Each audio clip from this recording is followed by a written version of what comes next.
Sit with a spear, we talk in true vets. Roll call, soldier stories, no regrets. Street wars, combats, battles and jets. Living by the code where respect forgets. Mic check, now it's live. The scars we show. From the trenches to the urban jungle we grow. Speak truth, raw pain, let the memories flow. On the grind every day, survival we owe. Mic check, now it's live. The scars we show. From the trenches to the urban jungle we grow. Speak truth, raw pain, let the memories flow. On the grind every day, survival we owe. Mic check, now it's live. The scars we show. From the trenches to the urban jungle we grow. Speak truth, raw pain, let the memories flow. On the grind every day, survival we owe. Tip of the spear where warriors convene. Swap tales of valor, explain what we've seen. Blood and sweat, bond tight, stronger than the mean. In each word, echo the fight, more than just a scene. Boots on the ground, the dodging shells. Veterans' voices speaking from hells. Heartfelt confessions, hearing the bells. Brothers in arms, where the honor dwells. Came out the mud, now stand tall. War zones, prison yards, behind these walls. Dipped in reality, truth in the halls. Each episode drops, we answer the call. Tip of the spear where warriors convene. Swap tales of valor, explain what we seen. Blood and sweat, bond tight, stronger than the mean. In each word, echo the fight, more than just a scene.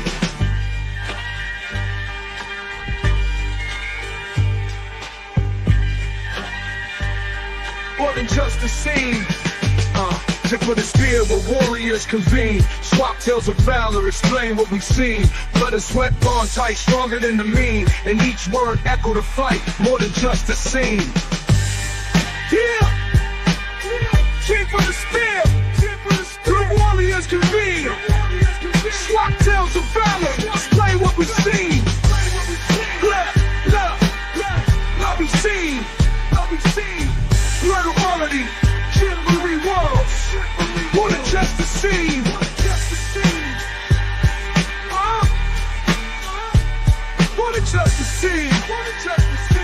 Yeah. More than just a scene. More than just a scene. More than just a scene.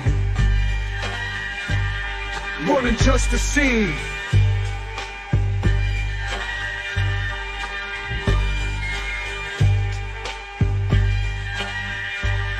More than just a scene.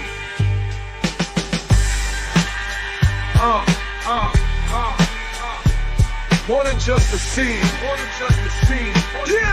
Yeah. More than just a scene. Yeah. More than just a scene. More than just a scene.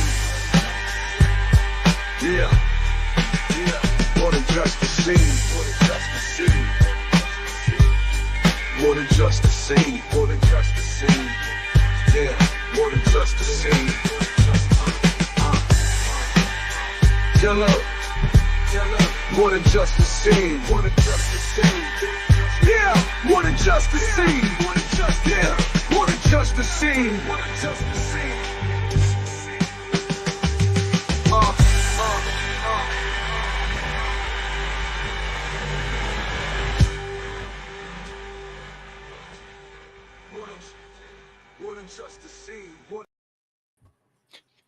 Welcome everybody to Tip of the Spear. How is everybody doing? Gunny, how are you, sir? Good, man. Good. Getting ready for this trip up north to take these guys and girls up ice fishing in Wisconsin. So hopefully, the weather holds and the ice holds for us. Nice. All right, Mr. Tim Thomas, how are you, sir? Mate, going really well. Greetings from down under. As I was telling you, Willis, I've already wrestled 2 kangaroos today. Nice. All right, Mr. Travis, how are you, sir? I'm doing great, thanks. All right, Mr. Ben Kaiser, how are you, sir? Fantastic. Good to be here. Awesome. And Pippa, how are you? My favorite UK veteran. She might be frozen. There she goes. Oh, I think I'm back. Hey, sorry. I'm good, thank you. Love to see you all again. Lovely to see you again. Mr. Theory, how are you, sir? He might be having... I don't think he has audio right now because he was just mouthing, "Can you hear me?" Okay. Minnesota Black Robe Regiment. welcome to the chat, and you'll make it on the next one. So, tip of the spear. A lot has happened since the last time we all convened. Some of you guys were on the last one. Some of you wasn't. Hey, Theory, Ryan, we got you. Can you hear us? Theory. I don't think. Can you hear us? Can y'all Theory? hear me now? Yeah, we got you. Okay. For whatever reason, it's not allowing me to play the audio on. I can't hear it on my headphones. I'm trying to Can you hear us now? Yeah, I can hear you now, but you're on my MacBook. I got you. Having these on then. I got you. I don't So know. yeah, a lot has happened over the last month. Who wants? Anybody got a hot topic that they Last want month, to talk I about? think it's been 2, right? Well, I'm talking about since the last tip of the spear. Well, the last tip of the spear, you were not here, David. Yeah, Oh, you had a Christmas party that you had to be at. Yeah. We were here. You That's right. were not. That's right. Yeah. But even still, from the last episode of the tip of the spear to this one, there's a lot that has happened. So That is correct. just in go the with last that. few days. Yeah, just in the last few days. But no, man. Did y'all see that F-35 that crashed? Luckily, the pilot. That was up in Alaska. Yep. Yeah. So, do we know? Is there any reports of what might have caused the accident yet? Yeah, that won't be released for another month or so. It'll probably pilot air. Probably. And actually, it brought me back to my Yuma days where the Harriers would fall out of the sky, and it was always pilot air, not the fact that it's a cranky airplane to fly. Yeah, and especially it was probably cold as all get out too up there. So who knows what could have happened up there? So politics wise, do we have to go to politics? Do we? Yeah, I mean, he wants to go right there every time, and we did no, the not last every episode. time. The last right, episode that you were on, that's the first thing we discussed. Well, because it was. There are other things going on. Could we not do politics All tonight? right, let's not do politics. Thank no you. politics. Let's Good you call, know Travis. what? Good call. Let's talk with Mr. Ben Kaiser. So, Mr. Ben Kaiser, I got an email earlier today from Christopher Maloney from Black Rock Group. It's on behalf of we, the veterans and military families. They got some amazing stuff that's going on this year for 250-year anniversary of the Army, the Marine Corps, and the Navy. And then they got a special thing that they're doing with NFL as well. So, Mr. Ben Kaiser, how are you, sir? Yeah, I'm doing great. Doing great. Good to be here. So, do me a little favor. Can you do a little bit of background on you, and then kind of go into what we got going on, my friend? Yeah, sure, man.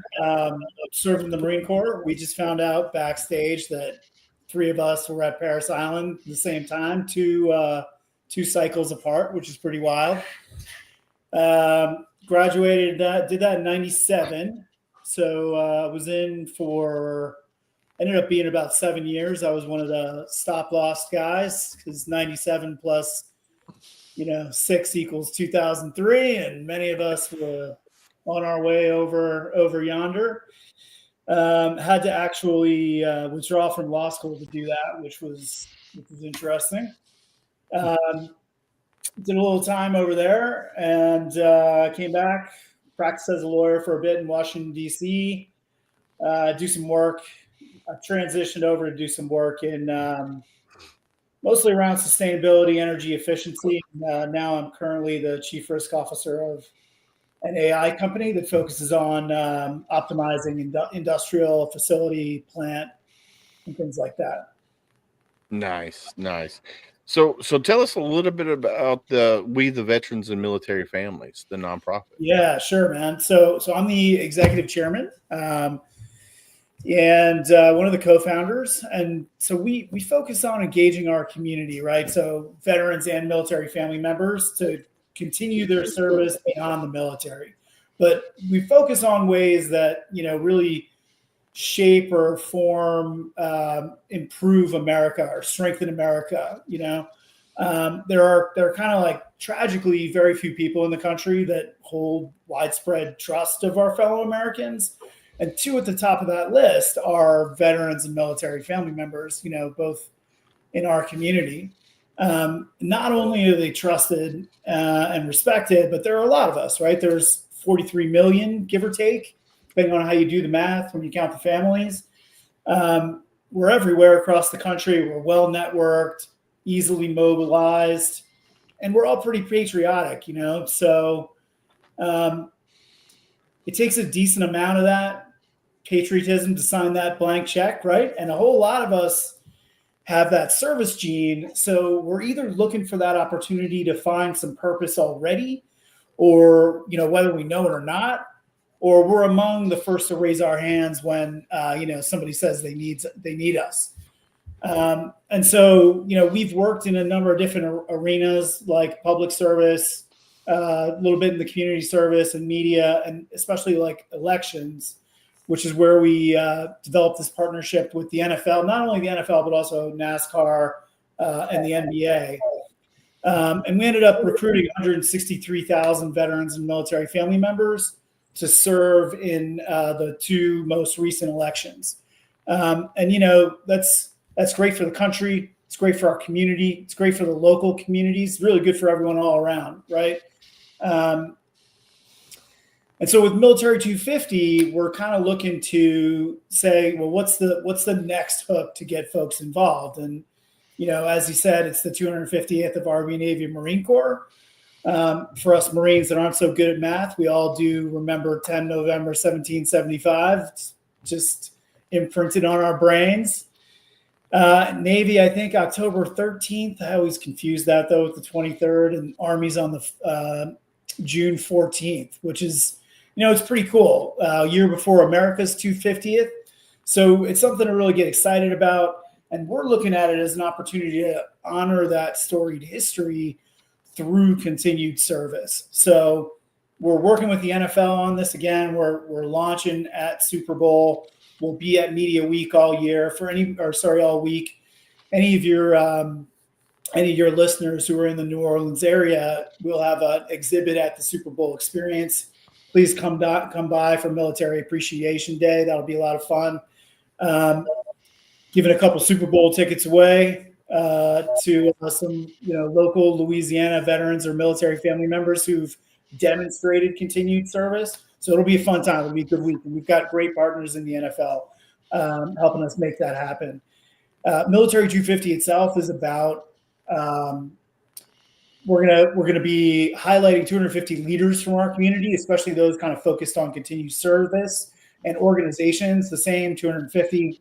But also critically, and working with those leaders and organizations, 250 ways to get back in the game, 250 ways to continue your service. So, for example, Pat Tillman Foundation, they're a Salute to Service partner with the NFL. We're going to be working with them to promote their 20,000 Acts of Service program that celebrates their 20th, the 20th year since Pat's death. Celebrates, maybe the wrong word, commemorates. Yeah. So I know I've been talking for like 5 minutes. So you guys got any questions? No, you're good. You're Ben, good. I love that. You're really tapping into the heart of service, because how many times have you asked a veteran, "Oh, do you need help?" They're like, "Nah." Do you want to help others? Yeah. We'll help others, but we don't often help ourselves. I mean, Yeah, that that's is right. sorry, Ben. Yeah, that's so true, Tim. Like, you can ask me if I need help, and I'm be like, no. But if they ask me if I want to help somebody, I'm jumping in. I'm like, let's go, let's do it. So, no, I love it. I was going to say, as it turns out, continuing your service, like doing things for others, getting in the game, it's good for you too, right? It's not purely altruistic. Like it like makes us connections in the community. It like makes us feel good, all those things. So there's a million reasons to keep doing it. Oh yeah. So we do a Operation Veteran Santa every year. And my favorite thing is when we go there and surprise the family, because the family don't know we're coming. And then just to see those kids' faces light up when the toys, Santa's there and the Grinch is there and we're handing toys to them, just to see their face, that's payment enough. That's all I care about. We started last year, we did one family. Then this year we had 6 families this year. Hopefully next year to be 14 families, and then just hope it keeps growing from there. So me having the servant's heart it started right when I signed my name on that dotted line, even probably before then, because most people don't realize if you join the military, you have a servant's heart. And then when I got out and lost that sense of camaraderie and sense of purpose, I had to find my direction, and volunteering at veteran service organizations, different ones, was my acts of service and my servant heart. So I love the fact that you guys are doing 250 acts of patriotic service. You're going to honor 250 military veterans within the community, 250 patriotic organizations over the next year.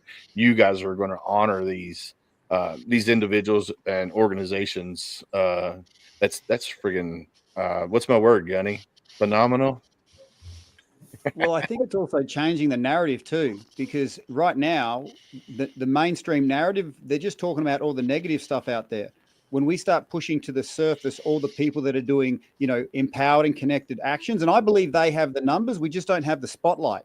So to push that to the front, it's going to, like I said, change the narrative. And I want to hear about some guy I'd never met doing an active service on the other side of the world. That just gets me. Oh, heck yeah. Yeah, that's so right, Tim. I mean, a big part of what we do is make sure that we're telling everybody about it. And there's this virtuous cycle that we can create, right? Because we hold such high trust and, the rest of Americans, and I'm sure in Australia and the UK as well, the rest of your countrymen and women kind of follow the lead of veterans and military family members in many ways, right? They put us up on a little bit of a pedestal, and that's a responsibility to uphold, but it's also really powerful because we can get them in the game too and doing all this stuff. Yeah. No, I love it. And I want to hear about it. How do I be a part of it? Oh, thanks, man. Well, you can go to, let me double check the website's here we go. We the Veterans. Okay. Yeah. So that I am going there now. Nice. Thanks. We've got a specific one for Military 250. It's military250.org. We're just getting it kicked off at the Super Bowl next week, but we'll be rolling out like all those activities and leaders and organizations you can check out after that. So I need to find that website, military250.org, you said? Yes, sir. Oh, wetheveterans.us. Okay, hang on. Yeah, so I'll throw that link out here in just a few minutes, the military250.org. Who's getting it? Awesome. So Super Bowl, you're going to be in media row. What does that mean that you guys are the only veterans organization that's going to be on veterans row? Well, so I think we're the only VSO that's going to have a production suite with all the other kind of media folks there. I don't know if any of y'all have been there, but it's a pretty cool place, right? It's like where anybody who's broadcasting about the Super Bowl comes and descends on there about a week beforehand, starting Monday, Tuesday, the week beforehand. And then all week, they're all set up there with broadcast studios. You got podcasters, like mainstream media, ESPN, everybody's there. And then you get all the football players, but also all kinds of other celebrities that come through there. And you get a chance to talk to them. And, there's shows going on all the time. It's a very cool environment. So it's a big party, basically, where you get to meet everybody. And so that's super cool. That's something that I would love to do. Of course, and plus see the Super Bowl as well. But I don't know if I can make that happen this year. Maybe next year. So I'm part of Heroes Media Group, and I know we're going to have some we're going to have some of our Hero Media's group down in New Orleans for the Super Bowl and covering the Super Bowl through Heroes Media Group. So I had the opportunity, but I just had a knee replacement done in October and not able to get down there. So maybe next year maybe next year I'll be able to get down there. So I hope you do, and I hope we'll be there and we can connect. But if you want to put us in touch with those Heroes Media guys, I'd love to hang out with them. Yeah, definitely. I'll get you connected with Adam. Adam's the founder, and get you connected with him, and then that way you and him can collab and see if he's going to be down there, and then if not, who's going to be down from Heroes Media Group. So, so TC is with Vet Nation Foundation. He says have him send me the links and Skipper the links. I'll platform him on my outlets and Skipper, and I will platform him on Vet Nation. So what I'll do is I'll send him some of the links that I have, and then I'll connect you and them via email as well. So that's super cool. Let's see. Gunny, you got any questions you want to ask? You're muted too, by the way. I know I'm muted. I'm just sitting here listening, man. So I know how to operate this thing. No, I don't have any question. I think you covered it. Ben covered it, fairly well. So yeah, I've got nothing on my end. Anybody else got questions for Ben real quick? And before we move on to another subject? Well, hey guys, thanks for having me. Have a great time. And hope to see you guys. Ben, you can stick around if you want to. I mean, you don't have to jump off. Fair Ben, enough. I'd love to. If you have to take off, I'd love to follow up with you after this. Absolutely. No, I can hang around. Thanks. Yeah, definitely hang around because we're not going to rush you off. We're just moving on to different topics. Like I said, I love what you're doing. The link for Military 250 is right there across the bottom of the screen. The website is scrolling across the bottom of the screen. So make sure if you're out there watching, listening, go check these out. So it's www.military250.org. That's for this year's 250 movement. And then you got www.wetheveterans.us. Go check out, go follow them, go follow them on Facebook, any social media platforms out there. Make sure you go follow them. All right, Travis, you got any military topics that you want to talk about tonight, my friend? The only thing that came to mind is I was talking to a local state rep, and she's like, what do you think are the problems that veterans face? I said, well, I don't know about all states, but in this state, it's housing, followed by, job training. I said, and not just in this state. I've talked to a lot of veterans who did either security work, electronics, aviation work, medical work, so on and so forth. And they get out and they go to apply for the civilian equivalent. And not all of them, but a lot of them, if there's no advocate there, they have to start from zero again. Their military experience means nothing. It doesn't transfer that well at all. And so I'm curious to know if anybody else has run into that. And then the representative was like, I think I'd like to dig into this more. She thought that because you served the military, you went right to the front of the line. I'm like, that's not the case. So I'm curious what the floor thinks about that. I think it varies depending on where you live, right? Because I applied for a job in Ohio after I got out, and they're like, we can't put you at the position you're requesting because of your experience in whatever, global security or security period, plus being a gunny. And they're like, you've got too much experience for that start off position. We can't put you there. It's not fair to you. I'm like, I don't care where I go. Just I want to work. And I didn't get hired for that. And they came right out and told me. But then here in Ohio, here in Kentucky, I mean, it was, a lot of this stuff from the infantry does not transfer over to a job, right? A true job. You have to look at the intangible things. You have to look at some of the educational pieces, some of the instructor pieces, and then figure out how to transfer those into words for your resume, to get that job that you want. And a lot of places now also are looking at a college degree along with your military experience. And especially if you're looking at any of the alphabet agencies, the State Department, anything like that, you got to have that degree in something that they're looking for. And it just can't be underwater basket weaving. It's got to be IT. It's got to be cybersecurity, criminal justice, something that they have a job for, plus the intangible stuff that you learned. So in this case, it was a heavy equipment operator driving a bulldozer, driving a skid steer, and he was a construction guy, a combat engineer in the Marine Corps, doing that kind of stuff. showed that he had the appropriate licenses, and they're like, well, you know, yeah, you can pass the test, but you don't have the certificate saying that you can pass the test. So sorry, you got to go take a $19,000 course. Now there's voc rehab for that stuff, but still, it's kind of like, well, I'm told if I join the military and, you know, do something like this, I got somewhat of a head start when I get out. And in your case, you're right. Like I had the same thing. Like there's not a market for Hawk missile system operators. They're just not. You had to take your intangibles and make them tangible. And sometimes it works, sometimes it doesn't. But I'm just curious, you know, again, if somebody's come across that, because it can be very frustrating if someone's done like Marine Security Forces work and they're told, well, you know, you can't work in it for an armored car company because you don't have security experience, which to me is laughable. Yeah, very laughable. Well, Do they take into consideration any kind of security clearance? No. Really? No, they don't care. They don't care.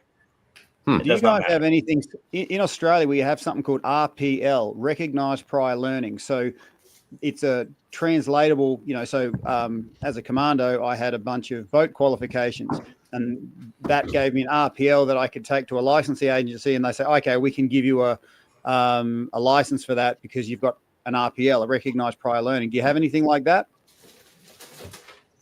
I don't think formally. To Gunny's point, it varies state by state. Some states are very like, okay, you served, you have this thing from your service, you can go. My state is like, well, if you don't have the civilian certificate, I'm sorry, you're not doing anything. And as for security clearances, now it was funny.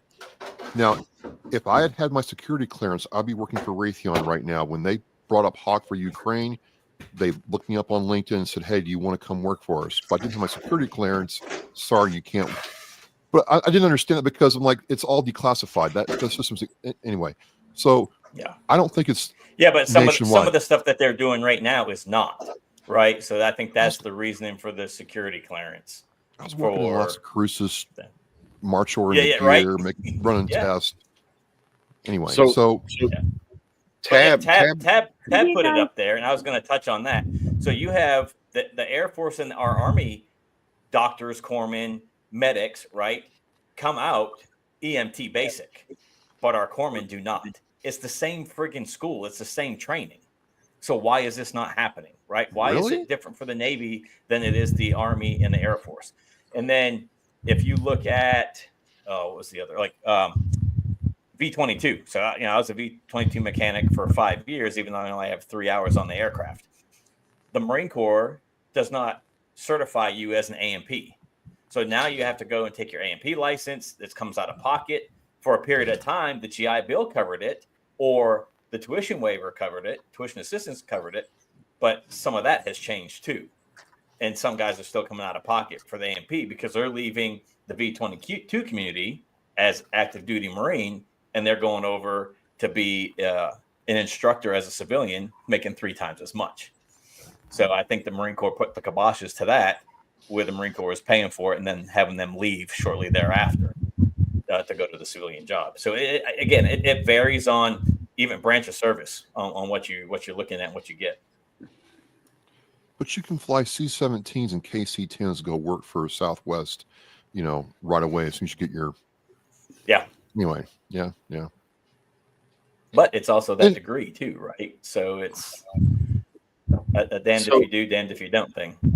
Sheila says y'all connect with your state's SHRM HR council. Most of them have good programs that can help with training and placement.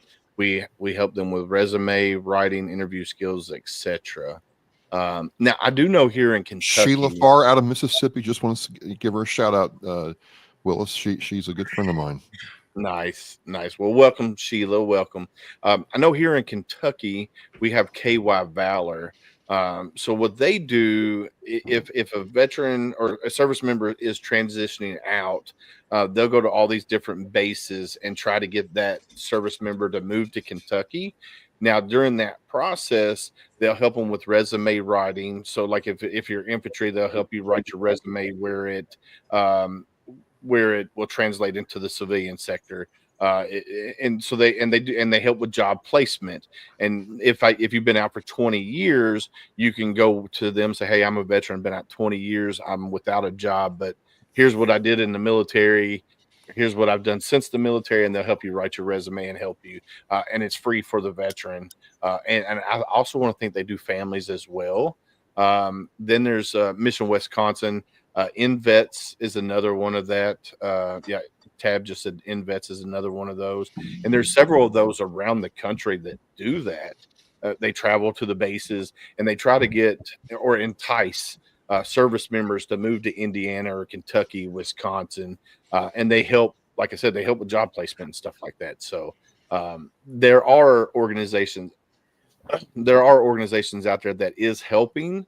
But like when Gunny and I and some of us got out in the early 90s, early 2000s, we didn't have that.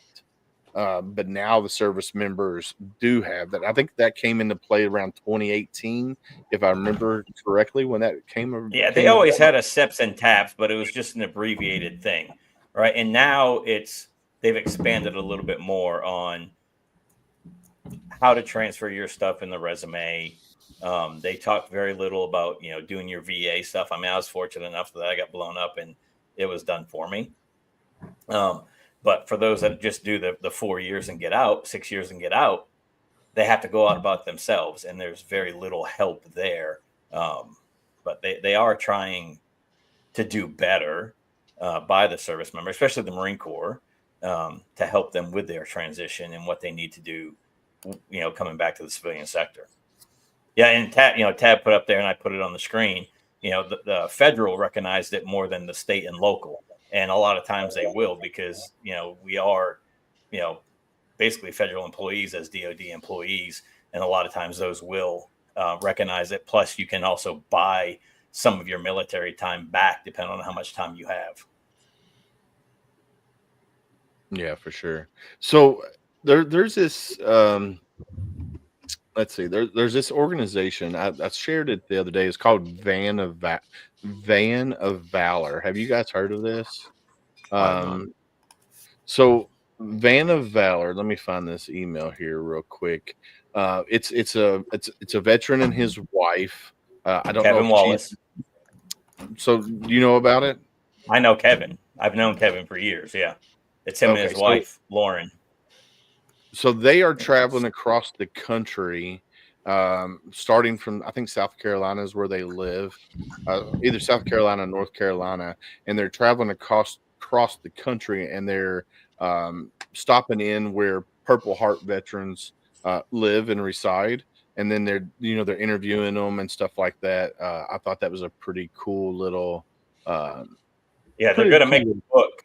They want to try to get at least one Purple Heart recipient in every state, and they want to put together a book, like a coffee table book to look at. So they were living in, I want to say, the Outer Banks of North Carolina, and sold everything, got one of them conversion vans, and now they're traveling, the country, them and their dog, to sit down with the Purple Heart recipients and let them tell their story.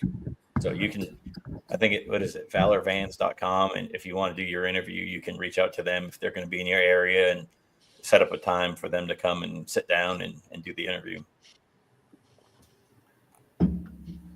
Yeah. Sounds like they're on a mission. Yeah, they're definitely on a mission. And I think that's, I think it's super cool, because eventually when I get to, where I'm retired and not working a normal day job and all of that good stuff, I want to travel the country and do the podcast from all these different locations where veteran service organizations, the mom and pop ones, the grassroots that still care about the veterans, that's what I want to do. I want to be able to travel and meet these organizations face to face and get to see their operation and get to experience what they do for veterans in their communities. I just got to get to that point where I can retire and do that. I'm slowly getting there, slowly. So what do you guys think about the Marines, the 1,600 Marines that have gone to the border. What do you guys think about that? All enemies, Nope. foreign, domestic. That's what I think. True. When you look, so just in cyber, I do cybersecurity. So when you start understanding the pathways that fentanyl and other things and human trafficking are coming in this country, we are way overdue to start playing offense. This passive defense, will kind of is not working. And so, a message needs to be sent that, if you want to try to mess around, you're going to find out. And if this is what it takes to secure our borders, to keep our kids from having the scourge of fentanyl, to keep the Venezuelan gangs from setting up shop in rural Colorado, and most importantly, protect all Americans, I say 16,000. Let's go. Send them all. Yeah. No, I'm right there with you. And I forget who they were grilling on Senate, and they're like, so are you okay with the sending the illegal immigrants that have like a criminal record and stuff? And he's like, all of them have criminal records. They came here illegally. They are criminals. And I'm like, that's on point, because if you cross the border, okay, let's say if you're in. I served in Yuma, Arizona, and we had to, we went to Mexico. And let me tell you what, the federales didn't care that we were Marines. They knew right away. And they knew they could mess with us because they knew that if they did, we were probably going to get in worse trouble. It was a lose-lose situation. So make no mistake, if we broke the law in Calexico or Mexicali, we were going to jail. Didn't matter. Or you're getting your wallet emptied. Or yeah, the federalists would pull us over, and it's like, hey, well, your tail light is a little dusty, and it's a dust bowl down there. Each one of you has to come up with $20. And guess what? You do it with a smile and think, okay, I got away scot-free. So, if the rules they extort you in Mexico like that? Oh yeah, absolutely. Jesus. We had safety briefings on it. The only good place down there was Algodones, and the reason for that was because all the snowbirds from Canada and other cold weather states would come down there, and they didn't want the snowbirds getting nervous because they dumped a lot of money into the economy. Otherwise, if you go to Mexicali, which is not really snowbird friendly, you could expect to be messed with. Yeah, TJ's the same way. Exactly. So my point is, if Mexico can enforce their rules at will, or make up rules as they go along, what's the problem with us enforcing our rules? Yeah, you broke the law. Travis, there's a principle there that I think you're speaking to, and that is beautiful things can't grow without boundaries. And in ancient cultures, the first thing they used to do was build a boundary around them, so they could actually create a culture inside the walls. Because if they're always worried about their boundaries being porous, then nothing could actually grow. Now, there actually comes a tipping point, and when I'm working with veterans, I ask them this question: what's more important, the wall around the city or the city itself? Because I know there's some hardened gunslingers. It's all about getting better security and better security. Well, no, the only reason we're doing this is so we can have a beautiful city. We can actually enjoy this place. You know what I mean? We got to kick back from the gunslinger and be the person that actually enjoys this prosperous place that we've created. I mean, who here has fought for peace and had to struggle to enjoy it? You know what I mean? Because we're always on the wall. You know what I mean? Yeah. So I one of the reasons I became a soldier was because I saw that for beautiful things to grow, boundaries do need to be in place. So I definitely agree with the principle there. Even though I'm in Australia, I'm not part of the political side of things, but I just speaking to the principle that I believe you're talking to there, Travis. Well, exactly. I'm like, I want my children, I want my friends and family to be able to enjoy the life they have here in America, and they can't do that if they're worried about getting, accosted. And I don't want to hear that they don't commit that many crimes. The fact of the matter is, we've got Americans dead here because they were allowed to come in. That sounds harsh, but that's the truth. That's the truth. And I'm glad we're finally starting to do something about it. So yes, 1,600, let's send 16,000 down there. Those cartels will think twice before they start firing at our border patrol. I mean, they're doing it with impunity. When are we going to get serious about, what we love and have grown here? So that's how I feel about it. I'm in the minority in some cases, but I swore an oath. I did. No, I'm right there with you. Because if you look at it, like, all right, let's say you live in Syria and you decide to illegally cross the border into Pakistan or something like that. Guess what? No questions asked. You're getting shot. I mean, they're going to just either that or you're going straight. That's what I was told. Yeah. Or you're getting jailed and tortured. I mean, either way, there's repercussions for entering those areas illegal, any country illegally, and being found. Well, it kind Or of. even going legally and doing illegal things. Yeah, right, so I kind of feel like there's a happy medium that you can have in that area too, where kind of speaking about the wall of the city, like what's more important and growing without, you have to have good boundaries to grow. I think there's a happy medium, and I've always been a pretty strong advocate about, if you want to go to another country, you do it the right way. And most people would think that, but the numbers don't lie. So the bottom line is it's been a problem, and American people are paying for it. But then I hear a lot of people that are talking about the argument where, well, what about cities like Chicago?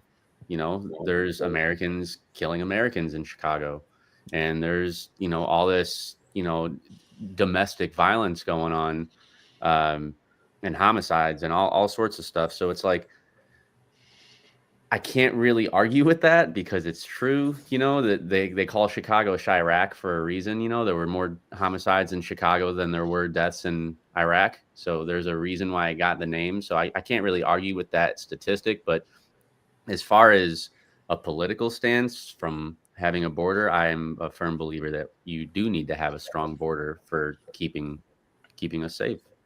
But you take parts of Chicago, you take parts of New York, you take parts of Minneapolis, you take parts of LA, right? Even parts of Louisville. And the government, our own local governments, aren't doing anything about it. Yeah. Right. So our federal government is doing something about our country's borders. It's up to those leaders in those cities to do something about their borders. Yeah, they got to follow suit. So most of those cities have a zero tolerance for gun ownership, and it's the highest level of gun violence. Yeah. So right there, they're committing illegal acts just by owning the gun.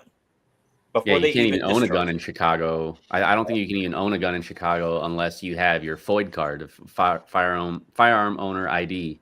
And then on top of that, you have to get a concealed carry permit to carry it with you.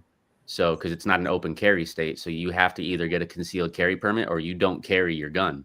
Yeah. So, but somehow it's still so high with, the homicide rates. So Pippa's internet's not working very good. Are you there? Miss Pippa, are you there? A comment, I am. and I can read that comment for you, Pippa, if you need to. Hello. Yeah, we can hear you. Go ahead. Cool. Oh, yeah, can you hear me? So the two things for me is really, in the UK, we had a separation of military and civilian. So there are certain situations where military can support, but we call it MACA, so military aid to civilian authorities. And so I find it really interesting how intertwined the US military is right now with basic civilian operations, right? And whether that causes any kind of, I don't know, additional or legislative conflict. And the second part really is, with the immigrant situation, is there another answer? And we have the same problem in the UK, right? People come in the boats. But is there a way of identifying the people who are genuinely fleeing, but also can we use those to improve our countries? Like, is there an opportunity there as well? It's not a straightforward thing, but I agree with the principle, which is you're illegal, therefore you've broken a law.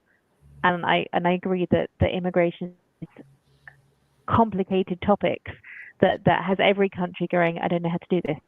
And so I see nothing wrong with it, but it's just that interesting separation of state and military.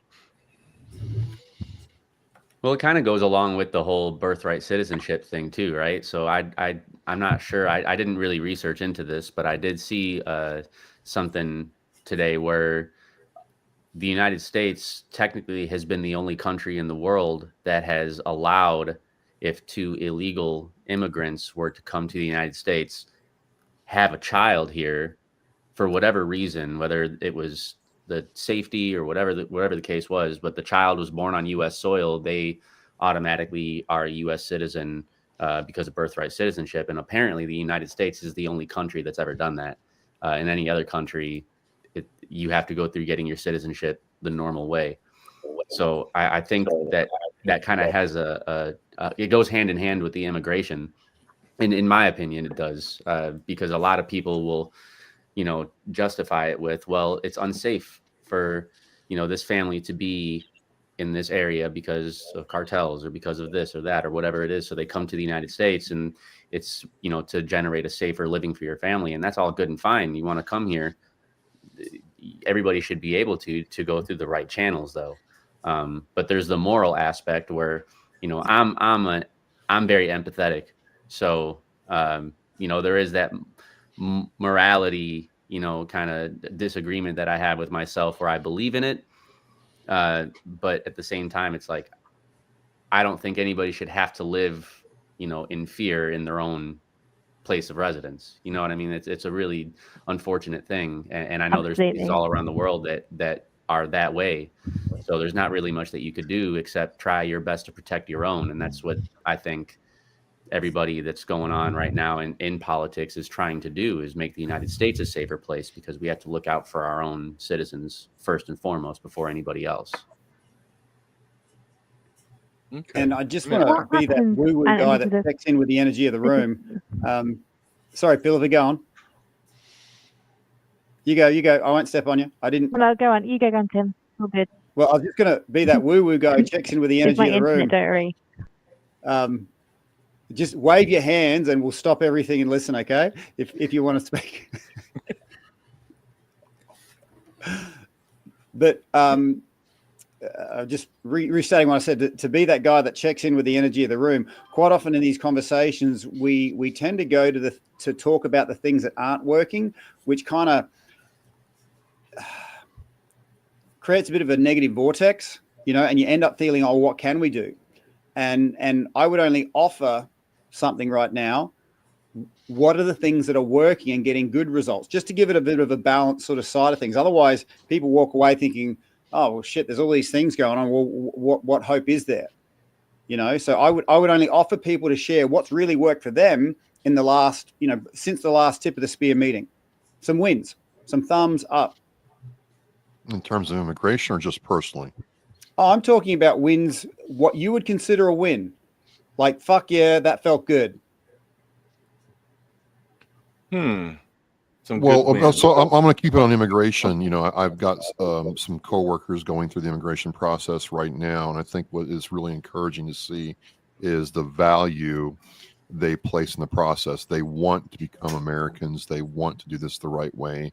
They want to understand what the Constitution means and why, all this stuff is available. And I'm having to be on my toes because they'll ask me, questions that I learned back in 6th grade. And I'm like, I got to think about it. Right. But it's really cool as a win to see how, for let's just say for every 100, people coming over illegally, there's this one person who values being an American and is willing to do the work to do it. And you can get behind that. It's really kind of contagious when you see them so excited and, they understand what the 4th of July means and Paul Revere's ride and all that. It's like, okay, this is why we did this. So that'd be my win. And that would be so important, to not get in their way, not have all the negative press stand in the way of that person who's earnestly trying to do the right thing and add to the community, not just take from it. Mm-hmm. So one of my teammates just got naturalized towards the end of our season, and she's from, I think, Belarus or Russia, somewhere over that way. And, she went through the entire process, and, all of us, it came out on a group text, and, all the love that we gave to her. And then when we saw her, the hugs that she gave, for, our encouragement to her. And, no one pushed her to do that. Something she wanted to do on her own. So, I mean, and people that we served with, doing it while they're still in uniform, because of what they believe, their beliefs in this country. Yeah, nice one, Gunny. Yeah, for sure. So I was reading Pippa's comment. She said, "My sister just became an American citizen too. She's married to a Californian. Obviously, I know I have to disown her." I would. No longer. That's funny. I had to read that comment out. So have y'all seen this new Wolf X? I don't know much about it. It looks like a new style tank, maybe. Give me something to look on the internet. Give me something to look on the internet. All right. Let me cyber stalk that shit. All right, let me see. What's it called? What's it called? Are you going to share screen? Okay. Yeah, I'm going to share the screen real quick. All right. I think robotic tank? Yeah. Well, it looks like I don't know if it's a robotic tank or not, but so that's it. I guess it is. Yeah, it's a robotic combat vehicle. So it's basically basically an LAV that is unmanned. That looks badass.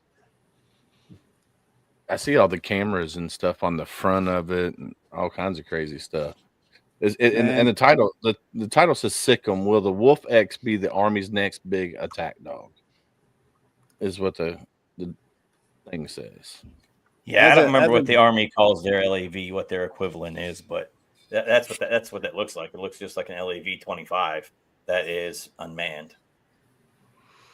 As a semi-jaded infantryman, I'm looking at that thinking that's just a bunch more technical crap that's going to go wrong on the battlefield. Yep. Yeah. They will give you all these pamphlets. They'll sell it. They'll give you these great little test runs and rah, and here's it all awesome. And then it gets out there, and it's just more shit you got to lug around. And then the infantryman has to go to secure it for the engineer to come in to fix it. And they were saying this in Vietnam. It's going to be this technical war. We've got night vision. We've got, coverage here and there. Bull crap. And this is why in Australia right now, there's a big resurgence in unarmed combat, because the way they think it, if World War III kicks off, all the technical stuff is going to cancel each other out. That frequency cancels out that. And in 3 days, everything's going to go to mush, and it's going to come back to seize and hold ground. That's the new push towards the unarmed combat stuff. The drone warfare. That's I was gonna say a lot of people have been talking with me about this, like friends of mine that like never served, but they know that I served, so they're like, "What do you think about this? I found this," and I'll get like countless Instagram messages and like all sorts of stuff about new guns that are being made, and military news. And one of the things was how people are starting to wonder if these AI robots are going to replace human soldiers and human military personnel on the ground. And I'm like, no way. I don't see that happening. In the lab, maybe. Not in real life. Not yet. Yeah. Well, I mean, I don't really see that happening anytime soon. I might be wrong, but me personally, I think that, like, kind of like they said, it's way too much room for error. And knowing that, coming from the Marine Corps, everything we get breaks always. Oh, how many stoppage drills does everyone here have for a simple weapon that's pretty functional? How many stoppage drills are we drilled in training at? This is pretty simple tech, and we get trained to deal with the stoppages. I'd hate to think of a multi-processed whatever. The more tech. I mean, my father, he's a bit of a Luddite, as they say, but he says that the more technology you have, the more things can go wrong. And in some ways, it's kind of true, Yeah. I just when I think tanks, I just think of all the things out there that can kill tanks. Like it's a huge bullet magnet in my view. I mean, a lot of people have gotten very good with man carried weapons and taking out tanks. And all you got to do is hit the treads, get it stopped, and then it's just a matter of, you know, killing the crew on the inside. So, and I know some guys who are Marines, who are tankers, who were very sad when they went away, but it does make sense for our branch of the service. We didn't need them. We didn't need them. Yeah. But I get nervous. We still have you say we didn't need them. Ask the guys in Fallujah if they needed them. Well, they absolutely needed them. You're not wrong.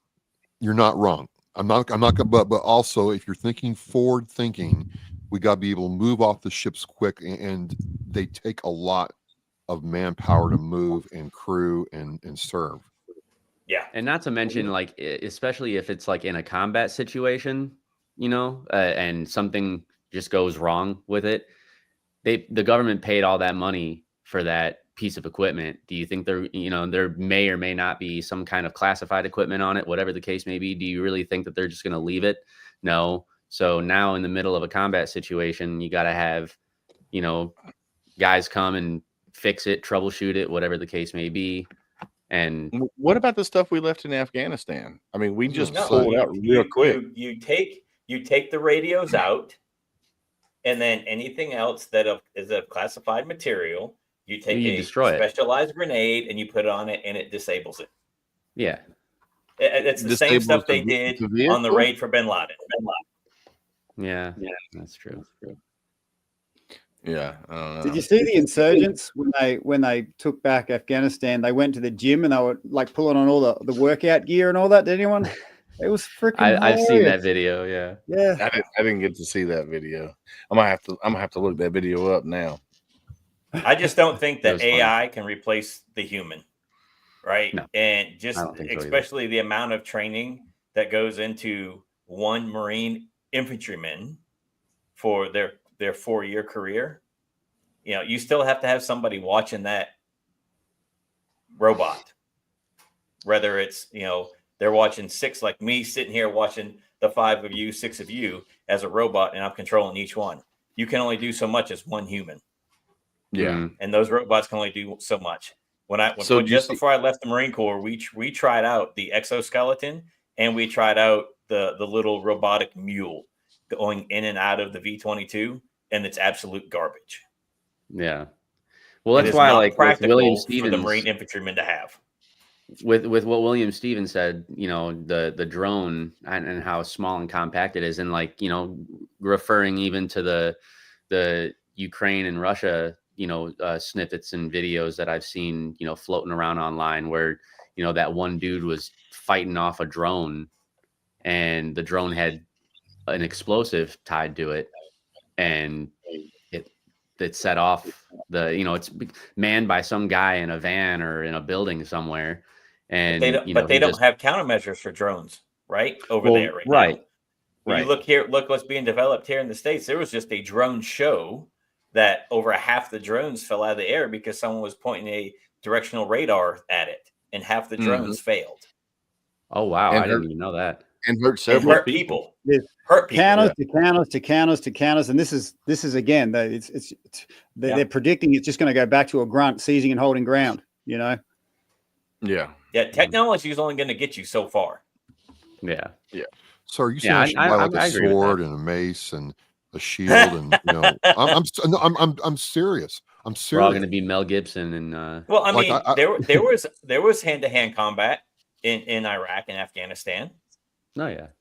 You know, there were guys eliminating the enemy with K-bars and, you know, other knives in hand-to-hand combat in both areas.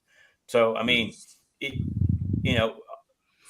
I don't think we'll go back to the sword and knives as a General William Wallace, you know, taking the battlefield, because we still have guns. Right, those style weapons. We're producing. Well, you know, the claymore. The word claymore is from an old Scottish long sword. So this long sword would clear a swathe, and that's what the claymore does. Travis knows what I'm talking about. I do. I actually did not know that. Yeah, it's a. I don't know how our forefathers did that, because that thing was heavy. Like it took a You had to be strong Probably to wield one of those. Probably a big dude like you, Travis, swinging it. What country did that originate in? Scotland. I think it's Scotland. No way. Okay. Scotch Claymore. Look it up. Yep. It was probably said Something Clermont. new every day. Clermont. If I'm doing Scottish accents. I do have to run, ladies and gentlemen, or lady and gentlemen. Yeah, it's about that time. Oh, it's a Pip, pleasure, Travis. It's always a pleasure, Travis, to having you on. Absolutely, guys. What are you working on there, though, Travis? What are you knitting on there? I'm not crocheting at all tonight. Nothing tonight. Just fully locked in on the conversation and what's going on. So maybe next time. I still want a blanket. All right. There he says he still wants a blanket. See you later, Travis. Okay. Yes, sir. Take care. Have a good one, Travis. Pippa, your internet seems to be working pretty good right now. It does finally. Yeah, finally. So is there anything that you want to talk about that you might have not been able to? I was going to share a fun fact with you around arm-to-arm fighting. So the last fixed bayonet charge, I don't know about you guys, when we get issued with our SA-80 assault rifles, we have a bayonet that goes on the end of it. We run out of ammunition. The last time we did a bayonet charge was in the Iraq War. It was a Gurkha regiment, so Nepalese soldiers who are absolutely kick-ass. And they ran out of ammunition, so they just fixed bayonets and charged the enemy, and they won. Holy so cow. there we go. Mm-hmm. I mean, you never mess with the Gurkha. Never mess with the Gurkha. They will smile as they're killing you in many ways. They are awesome guys. Hey, when you love what you do, it's not work. Well, yeah. Very true. I bet. Well, but I know we're coming up. I know we're just right at that hour mark, but I'd be remiss if I didn't welcome Chris. He came in a little bit late from Mill to Vet, so I want to welcome him aboard, see what's going on with him. Hola, senor. What's up, Samuel? Hey, I'm just, tardy like normal. Welcome. So you got anything you want to talk about? Man, the drone thing is actually something that I've been talking with my professor on. I started college just recently. I decided to pull that cord and started going to college, and we've been debating a lot about how AI and stuff is going, and I think that it's going to be a little while before we see anything like the movie, like Ex Machine. I'm not sure if you've seen that movie Ex Machina. It came out in like 2014. Pretty much it was a test of how this AI could escape its enclosure. And so it's the test is like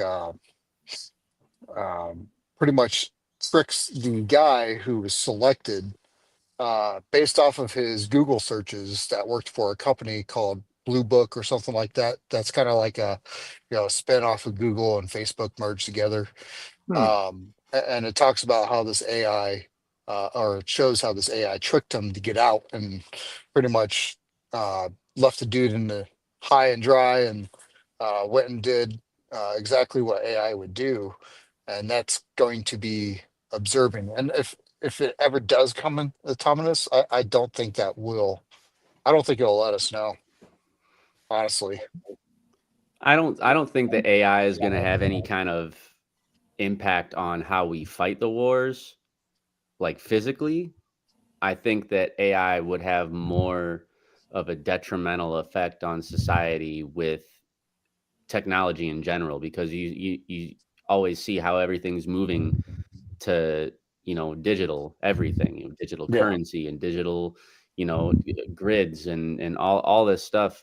So if we ever lost a power grid, we'd be screwed, that kind of thing. And I think that AI, and it freaked me out because I actually saw a story about ChatGPT, and they were saying that ChatGPT was supposed to get an upgrade, and I guess it recognized that it was going to be upgraded, so it took it upon itself to back up everything that it had in its memory into like a specific like storage space. And then because it knew it was going to upgrade, which, you know, die with the old version. So it backed itself up like on its own. Huh. So like when you hear about stuff like that and how smart AI is getting, and just how much control it's having over everything that we utilize day to day, I think that's going to have a more devastating effect on society and how things operate rather than, you know, some, you know, iRobot happening in real life. I don't see that happening. It's exactly what Ex Yeah. Machine. You should really look at that movie, Ex Machine, because X Machine? yeah. So it's Ex Machina. Ex Machina. Yeah, EX Machina. Where does it stream on? Do you know if it's streaming it's on Netflix. Netflix. I'm pretty sure it's on Netflix. But Okay. if you are like, have the library website, I think it's like Kayak or something like that. Anyways, go look at it. It's free. You shouldn't be paying for it. But it talks about all the previous versions of this AI robot, which once she's fully assembled, you cannot tell she's any different from a human. Yeah. So, and it's pretty scary stuff, but you're talking about the backup part. It's really interesting because they talk about that, and you should just take a look at that movie. Yeah. I'm gonna have to now. So DeepSeek, you guys know DeepSeek just came out, right? You guys talk about that at all? No, we haven't talked about that. Not yet. So you're talking about power sources. Here's the thing. The power source for DeepSeek, the reason why NVIDIA just lost its butt is because DeepSeek, that technology supposedly takes less power, less resources to use. So just keep that in mind. You know, I mean, it's an interesting one because like we kind of need them to take less power. Like someone said to me some crazy statistic around ChatGPT. It takes like the power of a city to do all these servers and the environmental impact of doing that. So like it doesn't surprise me that the Chinese have come out with something, and I suspect they probably stole the IP, no offense, to then reverse engineer it and make it more efficient, because that's what they do as a general rule. But I can see the appeal of it though from a practical PowerPoint, as you say, Chris, which is it's less, it's more efficient, so we can scale this more cheaply than we can with the ones we've got at the moment on the main market, which is both amazing and worrying at the same time, right? Yeah. I just think it's dangerous. It has a lot of dangerous capabilities and a lot of dangerous capabilities. But it's also a very powerful tool. Of course. Yeah. Oh, yeah. I love AI. Don't get me wrong. I think AI is great. But I would be naive to think that in the wrong hands, it wouldn't do some real damage if we really were to, you know, allow that to happen, you know, or something a code were to be written or a program were to be created or written that, you know, nobody's heard of yet. And now all of a sudden there's all these new, you know, attacks. Like, what was it? The one, my mom works for a bank, Wintrust Bank, and they had a hacking problem. I think it was in this past October, and the banks were like, everything was shut down. Like you couldn't use your debit card. It was crazy, and all because of a cyber attack. So it's like stuff like that would cripple the economy, and that kind of stuff is what I worry about with AI.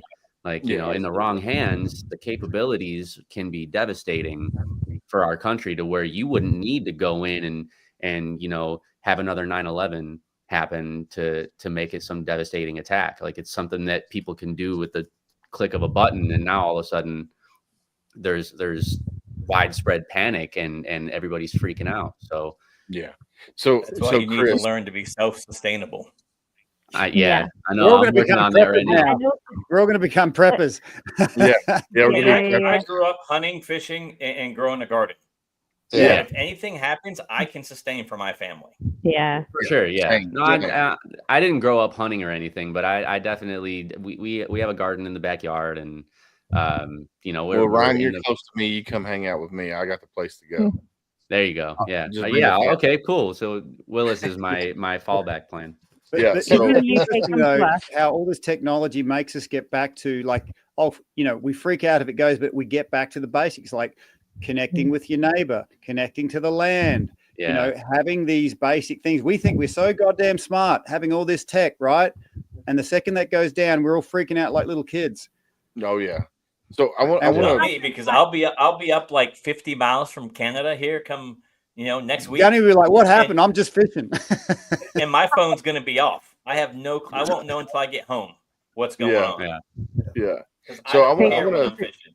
I want to touch on this comment here in chat real quick. So William Stevens says, Chris, this is for you. So listen up. He says, for Chris, the guy that is working on AI or discussing AI, so you don't believe like applications that you download on your phone that listen to your phone, like Sirius collect data, and you don't believe like these AI robots are things that they're creating to help you around the house, how people were on the internet are treating them absolutely like garbage. You don't think that they're collecting data and trying to find like the weak spot for the weak point of the individual to take over? So I mean, I did read that comment, and there's a lot to unpack there. Because there's a lot of privacy issues with these Alexas and Siris and stuff like that. And I think that, what we should be telling our elected officials is they shouldn't be like, those devices should not listen to us unless we ask it to listen. And here's the thing, that's almost next to impossible. So you got to realize that these little devices that we do use are collecting information, are listening. If we don't go into our settings and we don't tell it to share or to stop sharing our stuff, they're going to share it to other people. I really think that there should be laws that reinforce, like, hey, this app that you have on your phone, it needs to be spelt out in Crayola for those Marines to understand. You know what I'm saying? But it needs to be simply boiled down so everybody can understand what they are doing when they download an app. Yeah, because everyone reads those 70 pages of policy when they come through, right? Yeah. Nobody Right. reads No. terms and conditions. No, and here's the thing. I think that there's a lot of security risk that we have on all of our cell phones. Now, here's the thing. You gotta realize that we as a species are growing exponentially, like incredibly fast.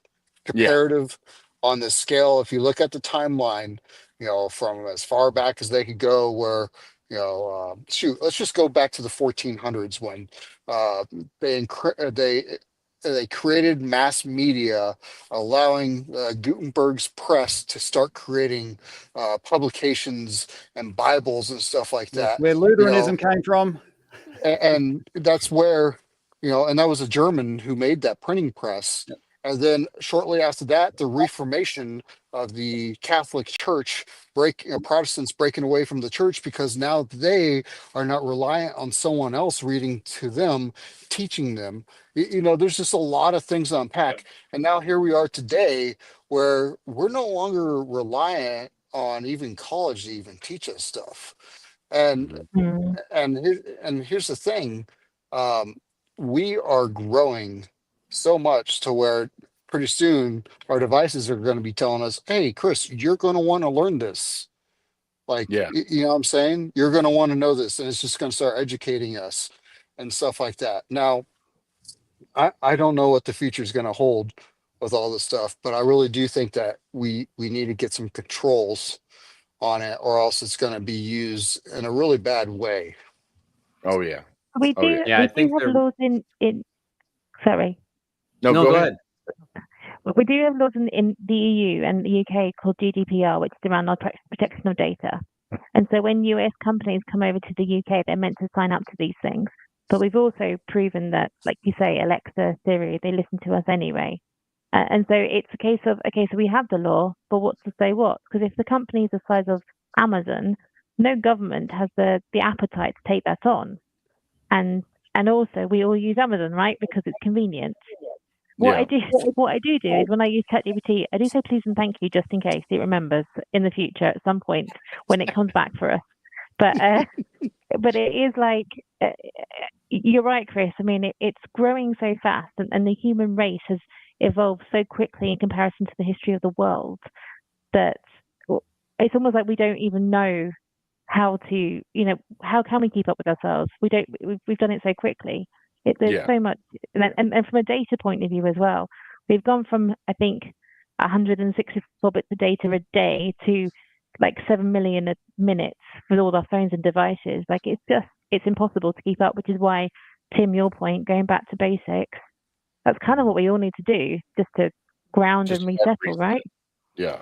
Yeah. Well, yeah. I mean, that was a big thing with the TikTok sort of thing. Like TikTok everybody was arguing about banning TikTok because TikTok was, our data was being sold to the Chinese, or they were getting our data and getting our personal information. And it's like, they already have our information. Like when Facebook and all that, like when the TikTok ban happened and it came back, like 12 hours later, you would almost start to think like, really, was it ever going to get banned? And now Trump's saying that he's putting it on that 90-day ban until, they can talk with China about getting a 50% deal, because with the United States, purchasing or getting 50% of it, it could be worth trillions or hundreds of billions, whatever the number that dude says. And, with the data concerns, though, I don't really think that that's a valid argument, because there's so many other apps that you use that can get your data. And I mean, what I was going to say, when the TikTok ban happened, everybody jumped to that, the red, what the hell's the name of it? Like red something? It was a Chinese one, which is probably worse than TikTok, right? Right. But everybody was like, I'm just going to go right to it because it's the newest kind of TikTok app and I can use that. And people were flooding it. So, and to the point where like people that were on that app, like the Chinese people that were on that app were like, okay, Americans, if you're going to use this app, then you should probably learn to read Chinese, and you should probably be more conscious of what type of emojis you're using, because the emojis that we use here might mean something differently than it means in the United States. So if you put prayer hands, it might mean something completely different in China. So it's like, but nobody gave a damn about the data when they just create an account so they can get their dopamine fix from what TikTok. And then it came back 12 hours later and they're just like, oh. Only for those that still have it downloaded onto their phone. Yeah. If you deleted it from your phone, you cannot re-download it. Yeah, if it's you not on the have app it on your store. phone, you can't download it. I hit it from TikTok? No, I hit it from I took it off of my main screen, but I didn't delete the app, and I never signed out of my account either, because when the ban happened, it was taken off of the app store. Yeah. So you can't re-download it unless Trump comes up with a deal with TikTok or the company that owns TikTok, and they come up with a deal where the US gets 50% and we get to put, terms and conditions on how it's going to operate so our users feel more protected. Then they'll put it back on the app store. But as of right now, for this 90-day ban this 90-day delay on the ban, you cannot re-download TikTok. If you deleted it when it disappeared, you're screwed. Well, you can go into your phone and change your like geolocation in your phone. Yeah, you do it to like Canada download it that way. But it is what it is. TikTok's not that serious. And I'm a guy who spent 2 years and a lot of money creating an app to help people breathe. In warfare, you've got to find out your enemy's center of gravity and then attack it, right? And if you can have someone so focused on something that they kind of forget who they are, then you've already won. And this is where when we are staring at something to, like you said, get that dopamine fix, we're not giving it to ourselves. We're becoming dependent on something else. Yeah. And, you know, there's a time and a place, you know, to have a bit of healthy doom scrolling, but then it gets to a point where you're no longer sovereign. You need something outside of you to sort of boost you up. And it's at that point you've lost your humanity. You know, so again, this is why, you know, I love breath work, because it actually connects you back into your own body. Because to me, mental health is the distance between how connected to yourself you are and how connected outside of yourself you are. Because when I was in fight or flight, and PTSD, I was so connected to the fight and flight outside of me. I was completely disconnected from my own body, and I could have all sorts of crap going on, sleeping poorly, eating badly, drinking pills. It didn't matter. I was I was so disconnected because I was connected to something outside of me. And personally, it doesn't matter if it's, you know, social media or a perceived threat. The same imbalance applies. You know. Well, I mean, it goes along with that, like how it was only gone for 12 hours. Like it kind of like you started off saying, you know, you figure out a weak point and you hone in on it. And I honestly, I've seen a bunch of people argue this theory, you know, conspiracy, call it a conspiracy theory, I guess. But, you know, a lot of people were saying like it was a test. You know, they took TikTok off and this whole thing happened with the disappearance of it for 12 hours, but then they put it back so quickly. And the day before, Biden was saying he didn't want to get rid of it anymore, or he wasn't going to enforce the ban. And so all this stuff happens. And then, you know, I legit knew people personally who were in tears and crying because they couldn't get on TikTok anymore. But then I kind of also empathize a little bit with the people who like built a brand and that was, you know, their business model. You know, using TikTok was great for small businesses to boom and create a following and all that. So I can kind of understand that it's a double-sided coin, but at the same time, if TikTok is your only source of income, there's a problem. You know, if TikTok goes away and you're all of a sudden just broke, there's a problem. Yeah. I think like Rome didn't conquer the world because of its military might. It made roads so it could deploy its intent. And it was really good for the local economy having roads, right? But when Rome said, hey, I'm gonna apply, you know, enforce my intention, they used those roads to enforce them, you know, power. And you know what, TikTok, phone, doom scrolling, it's giving roads into the deepest parts of you, which can be handy for, you know, day to day. Someone might run a business, bit of economy, and look at us, we're talking on the other side of the planet. Okay, that it's not all downside, but you have. I do think we need to be cognizant of we are giving roads access to the deepest parts of us through our eye sockets to these screens. Yeah, nothing's free. Nothing is free. If it's free, you are the product of that. You are what they are selling. And here's the thing that really just kind of and something I've been really pondering on for the last couple of months. COVID came out, right? COVID happened 2020, and arguably, actually factually, it created increases of depression, PTSD, mental health disorders, which all mimic ADHD. Right now, ADHD is being diagnosed at record-setting numbers right now. ADHD, right? Well, what does that mean? Why am I talking about this? The social media companies like TikTok, Facebook, you know, Facebook, Instagram, Meta, whatever you want to call them, they all know that ADHD people love scrolling and looking at social media sites. And they knew that this was going to be, you know, the big money maker is to have technology. I think what's going to end up happening is people are going to start realizing, hey, I unplugged for a little bit, I feel better. Yeah, I've done that numerous times and I feel great.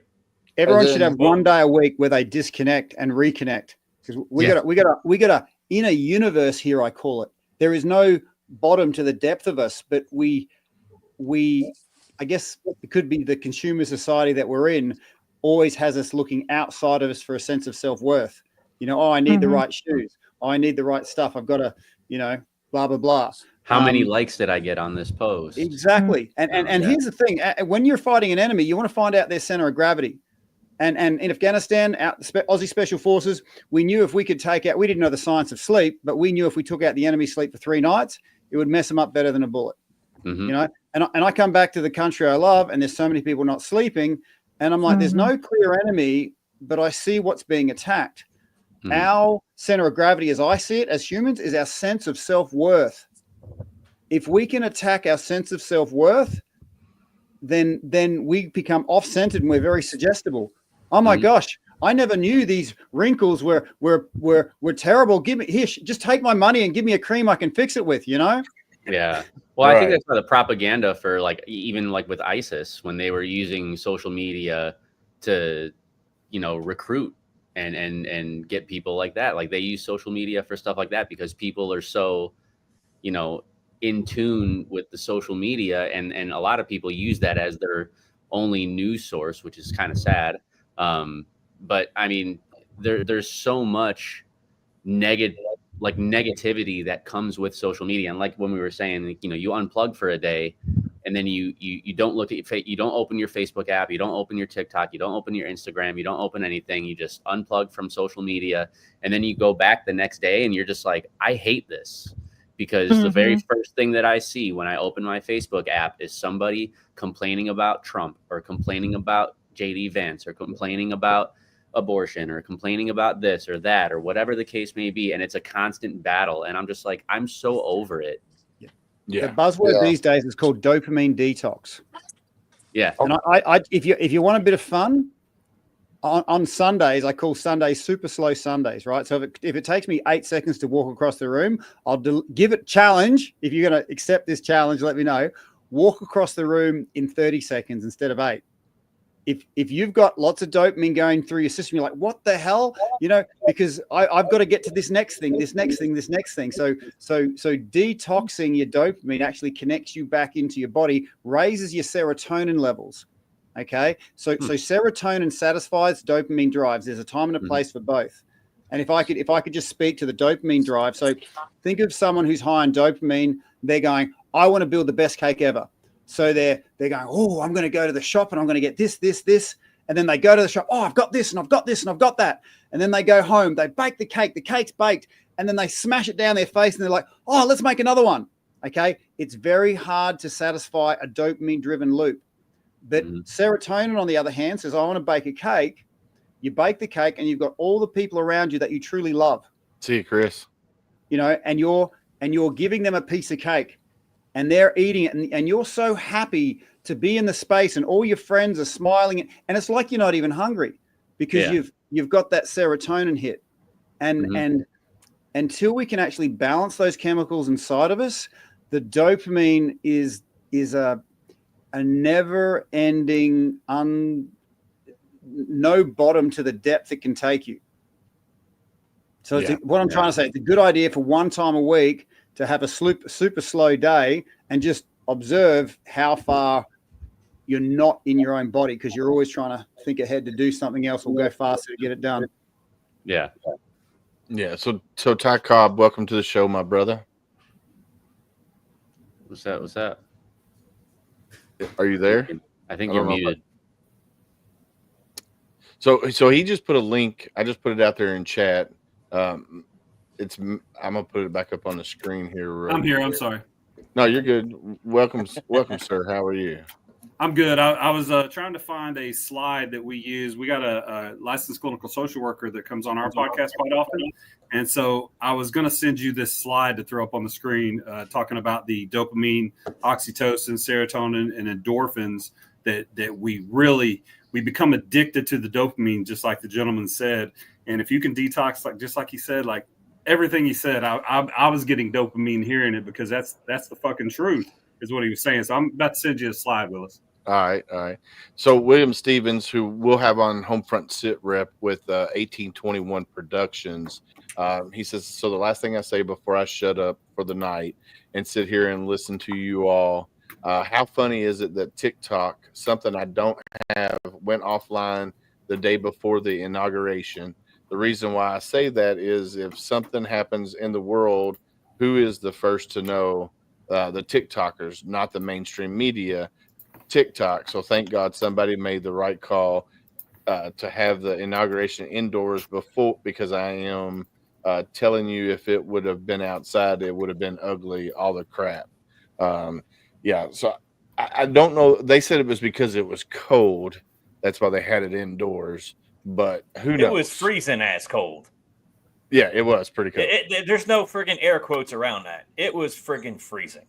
Yeah, it was. And cold. to have people out in the friggin' the national lawn for the hours that you're there. I attended the inauguration, Trump's first one, and it wasn't miserably cold, but it was cold. It was drizzly. The rain didn't start until after the inauguration was almost over with, and it was miserable then.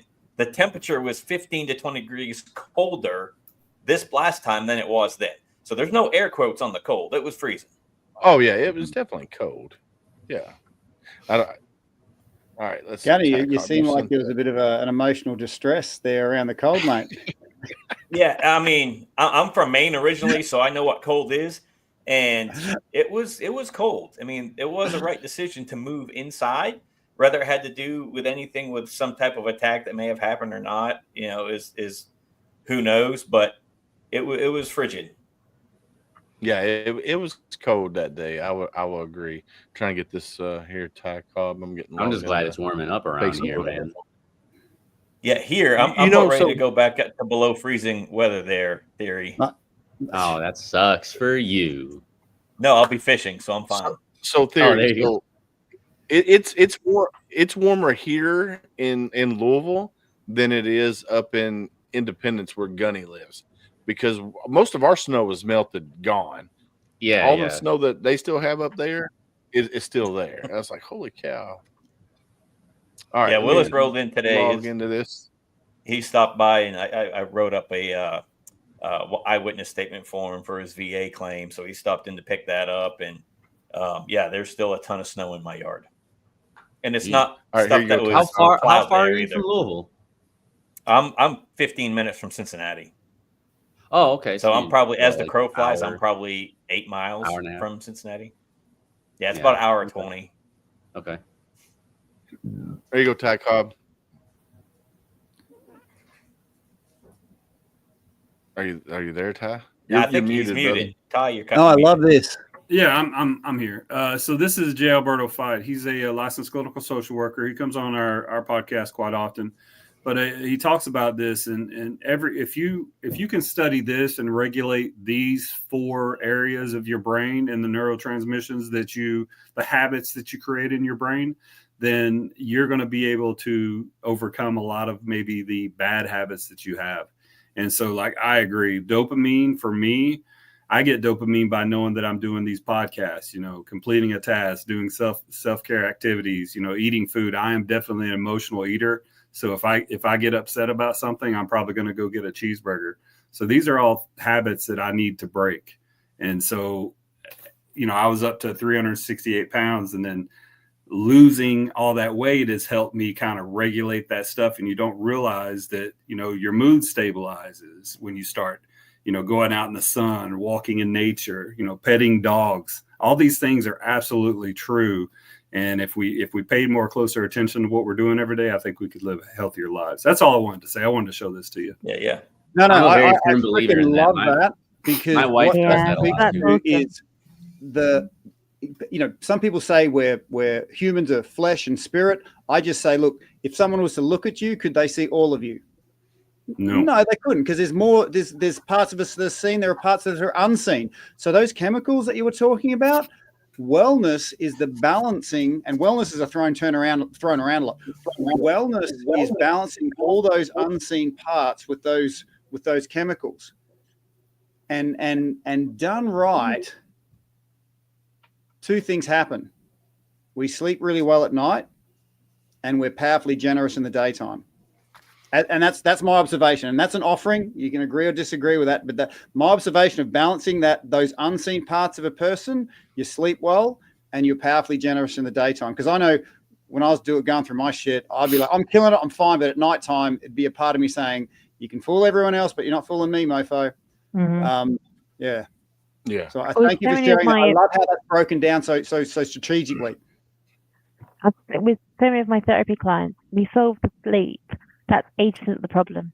Like just getting good quality enough sleep. She says at 1:30 in the morning in the UK, but it is a thing. Like sleep is so important, and getting that balance of chemicals right. I love that slide. It makes it so simple, but it's so true. It's so important to do. But it's Yeah, hard. It is hard It's because hard. we get caught up in the monotony of our everyday lives. Yeah. Well, My no, wife it's even does human- the whole like, oh, I'm sorry, go ahead. No, you go on.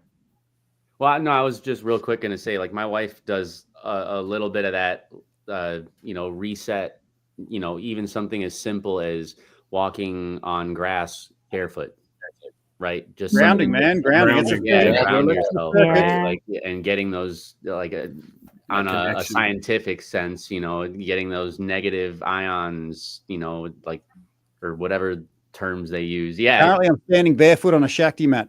Yeah. It's like a bed of nails. I've seen that before, but something to just kind of like reconnect yourself with nature even, and that's why she likes messing around in her garden too. Stuff like that can make you feel a little bit my better. mat right there. Nice. So I don't know if you can see it. I hate walking on the ground barefoot, but I just After about a month, I think I everything have bad changes. Give it a month. circulation in my feet and my hands because I have cold feet all the time, so I always have socks on. I hate having cold feet. It's like the worst. It's like one of my pet peeves. That and wet I'm feet, with you. like wet socks, is the worst. See, I Cold can feet walk are the worst. outdoors in the woods barefooted just because I love doing it. It's when I was a kid, I used to run around, all the time barefooted in the creek and in the Because woods. you're from Kentucky, we all did. Yeah. I mean, I even did it in Chicago. I'll do it. I'll do it. Don't get me wrong. It's not like I'm tough too, boys. I'm tough. No, I'm just kidding. I can be Yeah, me part of the too. group The only too. time I walk barefooted is on the beach. That's the No, only time I I'm hate walking the barefooted. beach. I hate Yeah. You can get grounding shoes or shoes with leather soles you can ground out with. Yeah. A lot of You don't like the wrestlers are beach wearing ones? leather-based shoes so hate they can have that connection to the earth. Yeah. I No, knew I I knew a guy I hate who sand. he walked. I knew a guy who walked barefoot for a year. He was a little bit weird. Like, I mean, you have to be to that for a year, but he found it very, very, like you say, calming. He just decided one day to walk barefoot for a year everywhere. The we go. science is catching up with walking barefoot and how we're basically an electrical conductor. Yeah. And grounding out. That's why in the AC sockets you'll have that grounding circuit, and you can even buy for my bed you can get grounding sheets.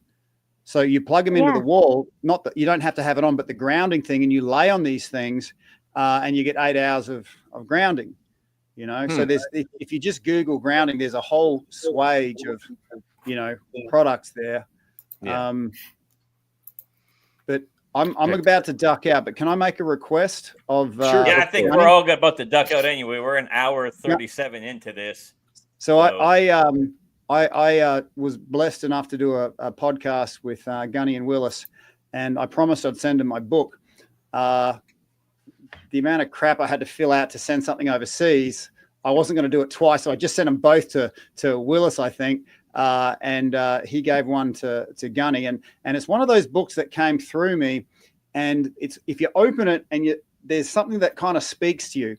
The book is the thing inside the book is, what if there was something already inside of you that could change everything outside of you? And it's a rhetorical question because everyone's got that thing that is inside of them that can change everything outside of them. And that's quite a counter to the world's idea of this. You've got to get something outside of yourself. No, it's in here. So my request, Gunny, and this doesn't always work, but I'm just going to see if it does. Crack a page open and just read something that stands out to you and see if it speaks to where we're at. So I just cracked it open. Okay. Page 49, and the first thing that caught my eye, they're not. They're not bad people. They're just other people. And other people have other priorities. So that stood out to me right from get go. As soon as I opened it, I was like, bro, that kind of fits into the conversation earlier. You know, they have other priorities. So, and us military types, we tend to sort of, I know me, if they're not with us, they're against us. They're the enemy. How do we plot yes. against them? Because they're obviously plotting against us. You know, I'm seeing myself in them. You know, they're just as big as an asshole as me. Yeah. Yeah. So it is that time of night, and I want to thank everybody who has come on the panel tonight, and all of our guests that have come in and chit chatted over here on the side.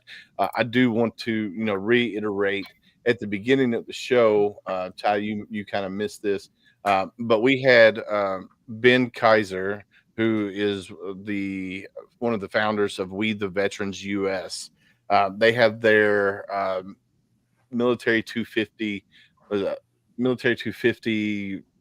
thing going on this year, where they partnered with the NFL, but they're also highlighting 250 service acts of service, 250 military veterans, 250 patriotic organizations through the year of 2025. So I want to give them a big shout out again for coming on here. There's the link right there. Thank you, Gunny, for that. So military250.org, go check it out and see what they got planned. It's super cool. And it is that time of night. So we're going to start at the top of the screen. I'm going to make everybody full screen, and you just do your closing statements real quick, and then we'll get out of here. So we'll start with Mr. Tim. Okay. I'm just going to invite everybody to breathe in, then breathe in again and again and again. And let it out. Now, when we breathe in again and again, I want you to pinch your fingers together as hard as you can. So breathe in and pinch your fingers. Now hold it and stretch it around the place. Stretch it around and let it out with a big sigh. The guttural sigh. You got it. That's my gift to you. Whenever you feel like the world or the weight on your shoulders, hit your power buttons and really snort it in, stretch it around, and let it out with a big Love it. Love it. Thank you, Tim. All right, Mr. Theory, you're up, sir. Oh, hey. Bet you're wondering why I brought you all here today. No, I'm just kidding. I love being on here. I always appreciate you guys hearing me out and keeping it professional and positive. So just want to leave everybody with my normal peace, love, and positivity. Like Willis says, be someone's stranger. Never know what the next person's going through. So just be kind to others. And I hope the beginning of the 2025 year has been good to everybody. And I hope it continues to be good. And if not, then go make it good. Awesome. Love you guys. Thank you, brother. All right, Pippa, you're up, my dear. But it's always a pleasure to be here. And I think similar to Theory, just remember, keep having conversations, being kind, but also that digital detox that we talked about. I think if you take one thing away from today, is just take a day to disconnect and reconnect with yourself. Love it. Amen. Amen. Ty Cobb, you're up, my friend. I love coming on here. I love being with you. As soon as you enter the room, you feel the energy, even through the internet. So thank you very much, Tim, for sharing. I'm way into that stuff. I told my mom, my mom told me, I should say, that if I had been alive back in the 50s and 60s and 70s, I'd have probably been a hippie. So I've been wanting to connect to the earth forever. So all these healing things that help us get through all the things that we did when we were in the military, we just throw as many tools out there as possible. And if one of them works for you, then use that. If they don't work for you, move on to the next tool. But thank you, Willis. We'll talk to you next time. Awesome. Thank you. Gunny, you're up. You got to remember, it's okay not to be okay. Everybody has a struggle that other people don't know about. But just remember, you still have worth and you still have value. Amen. All right, guys, it's that time of night. Look, hashtag be someone's stranger. What I mean by that is we as humans, we're more apt to talk to a complete stranger than we will the ones that we love the most. So be somebody's ear. Just be somebody's ear. And then you have to ask that next hard question. Hey, how are you really doing? Because I can run up to any one of these veterans that's on this panel right now and say, hey, how you doing? most of the time they're going to say, I'm okay. I'm hanging in there. I'm living a dream, knowing darn well that they're tore up inside. So you have to ask the next hard question. How are you really doing? And be ready for that conversation. It could be a 5-minute conversation, could be a 5-hour conversation. You just have to be ready for that conversation. And go check out Tim Breathwork in Bed. Go check out Mr. Tim Thomas's app. Go buy his book. Holistic healing is amazing. It does wonders for everybody. So it's that time of night, my friends. Like we always say, on tip of the spear, stay safe out there. We got your six. We got your six.